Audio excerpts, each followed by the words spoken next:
So we'll go to our next speaker. It's Jan Williams from the UK. She's the founder or co-founder of Object UK, which is a fantastic organisation, declaration signatory, and she's sort of helped launch the declaration many years ago now in New York, so has been involved with us and very closely linked with us for ages, but now is working very hard on a campaign to defend women's sex-based rights to swim in a fantastic open-air swimming pool on Hampstead Heath in North London, which has been over 100 years of women's space, which is now being attacked. So, Jan, thank you so much for coming on, and over to you to tell women what's going on. I was the reviver of Object, not the co-founder. I'd hate to, not to allow Sasha Rakoff her honour as the founder. Back to the pond. It is the only women's pond in the whole of Europe. It's known as the ladies' pond from the days in which ladies were ladies, and in some ways they still are. It's a beautiful woodland pool. It's got a little meadow next to it. It's very, very private because of all the trees around it, and women are allowed to and often do go topless there. It's unfortunately the very nice ladies who run the user group, which is called the Kenwood Ladies Pond Association, the KLPA, have been captured by gender ideology and are busy being nice, letting anyone who identifies as a woman come and swim and sit at the pond. The pond is owned and operated by the City of London, a huge, massive financial conglomerate, completely captured by gender ideology. The most famous figure you might have heard of is one Edward Lord. And very kindly, the City of London invited the Kenwood Ladies Pond Association Committee to training run by a company called Gendered Intelligence, who promote a very specific interpretation of the law, which is a little bit outdated and a little bit contested, shall we say. And they've been convinced by this, and they think that single-sex spaces are not required. They have their AGM, their annual general meeting, in March every year, and a number of us were there for last March, and people kindly elected me onto the committee of the Kenwood Ladies Pond Association. Some of you I see in there were there and voted for me. Thank you very much. I was very concerned when I joined because, oh yes, there's a lovely picture of the pond come up. See how gorgeous it is, and you swim with the ducks. It's lovely. You have to be able to swim strongly because, and you can't take little kids in there because it's got deep water in it, but it is wonderful. So here we go. Last AGM, they put forward a motion basically saying that they would disregard UK law. UK law says that if you have a protected characteristic, for example, gender identity or a number of other different ones, then the spaces can be protected by law.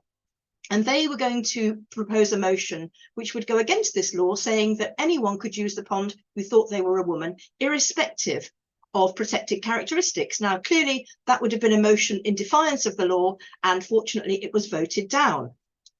I have been on the committee. I've been going to lovely meetings in people's houses and serving breakfasts at the pond and selling merchandise and helping and offering to perhaps widen the attraction of the pond. Our job on the committee is to promote the pond and encourage women to use it.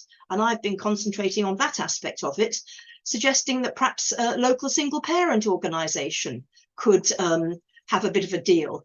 The Kenwood Ladies Pond Association is very rich. It has £37,000 in the bank and isn't really sure what to do with it. So I thought maybe we could give free swimming to local single parents. It's also quite hard to get to the pond.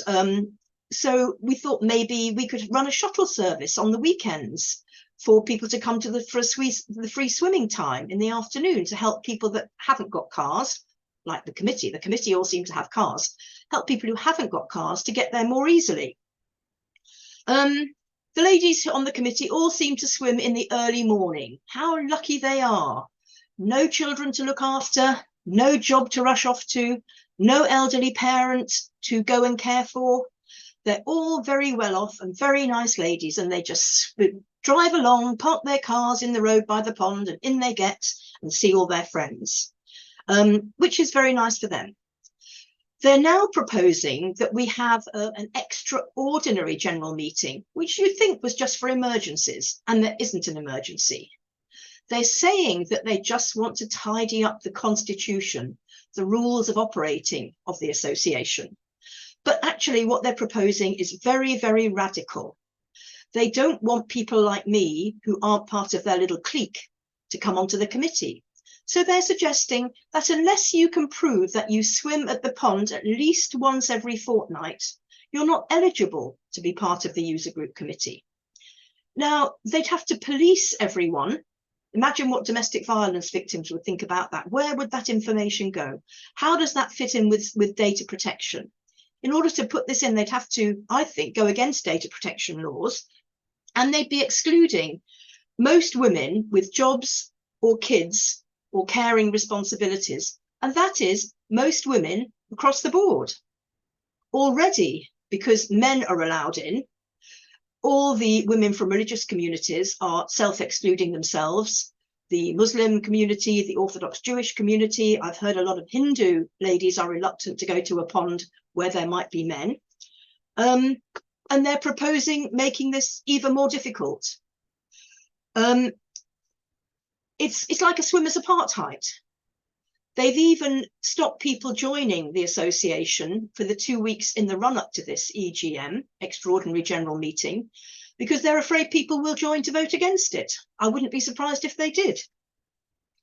So there should be a Twitter thread coming out about this tomorrow, so please have a look out there. It will be from the Women's Rights Network, colloquially known as REN, another very supportive organisation, many of whose members are also members of this Kenwood Ladies Pond Association. And if this all seems, and as it probably will, very far away and very small to those of you in other parts of the world, this is a symbolic thing. If the gender ideologists can take away the one ladies' pond in Europe, they can take away anything. And we know that they are trying to. Someone's just made a very good point in the chat. There are 3 ponds in this area. There is a men's pond where women are not allowed to go.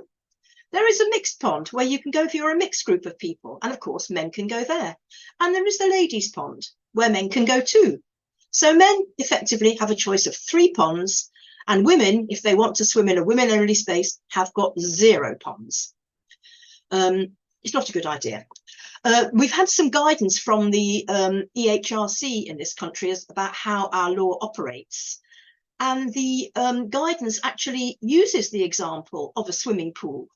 It says if there were to be a public swimming pool, which only ever held mixed sessions, then it should change that policy, and to accommodate religious minorities, it should put on women-only sessions. Now, that obviously, I would say, also applies to the ladies' pond. If they insist on implementing gender ideology, and I think we may be having to go for a legal challenge here eventually, then they should at least say at some times it's the ladies only. They should have some kind of policy. This should go back to being a women-only space in line with the law of this country and in line with the EHRC guidance. So please join us in our symbolic victory. Please go online and look up the Kenwood Ladies Pond Association, the KLPA. You won't be able to join it until after the 12th of this month, but it will only cost you £5 to join it after that. Please do. Please come and use this wonderful, wonderful pond. You do have to pay, although I am working to get better access, particularly if you're a single parent. Come and see how lovely it is. Bring your children, if they're your daughters, if they are swimmers and over the age of 8. And see how lovely it is. Enjoy it, meet with other women. You can go topless there in full safety, away from the eyes of men, and you can relax with your mates and your family. When you've done that, start coming to the meetings, because we are going to need your votes to vote down these stupid, stupid policies and to get back to the proper purpose of this user group, which is to promote the pond for the use of women and to make it easier for all women to access the pond.